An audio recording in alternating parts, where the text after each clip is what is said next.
Part 1 of this series explored the golden age of racing, 1960 through 1970. Part 2 shifts gears, bringing that same era to life in 1/24th scale. If you'd like a racing history for this era, I have included a link to Part 1 at the end of this video.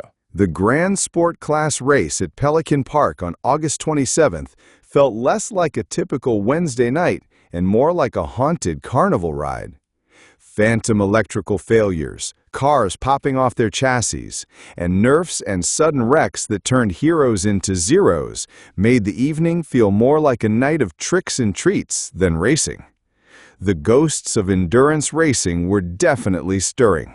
This class brings back the golden era of endurance racing, celebrating GTs and prototypes from 1960 through 1970. Scale replicas of Ferraris, Porsche 917s, and Ford GT40s took the grid, each mounted on brass and wire chassis and powered by ProSlot or Deathstar motors. These machines, though small in scale, carried the spirit of Le Mans, Daytona, and Sebring, where races were won through grit, stamina, and style. Unfortunately, the iconic Chevrolet Grand Sport was not represented. Both Tom and Rich own examples of the car, but the scale models are relatively tall and narrow, making them less competitive within the class. 10 racers took to the track under the Basil's Wave format. 10 heats to sort the field, each driver cycling through all 4 lanes. Cully, James, and Gary K emerged as the top point scorers, while Gary T, Basil, Rich, Greg, and Tom secured the remaining coveted top 8 spots. Kevin and Chris were relegated to the Hooligan, but not before the Gremlins made their first appearance. Without warning, power mysteriously cut from random lanes, only to fix itself again. The ODOT crew patched what they could, but the spooks weren't done. My draw put me against 3 of Pelican's finest, James, Gary T, and Basil. I hoped to slip into 3rd, but the race went as expected. James and Gary T advanced, while Basil held me off by half a lap.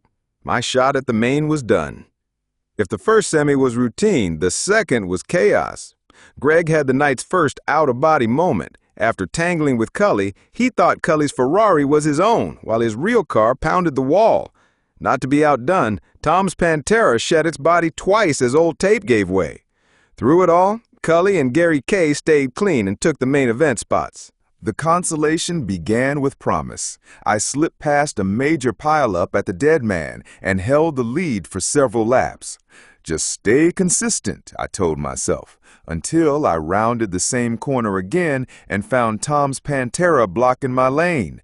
With no time to brake, I plowed in. The marshals struggled to reslot us, and with that, my lead was gone for good. Basil carried the win, followed by Greg, Rich, and Tom. Rich and Tom fell from the consolation to join Kevin and Chris in the Hooligan. Rich jumped to the front and never looked back, with Kevin taking 2nd ahead of Chris. Tom, still battling gremlins, retired with mechanical issues.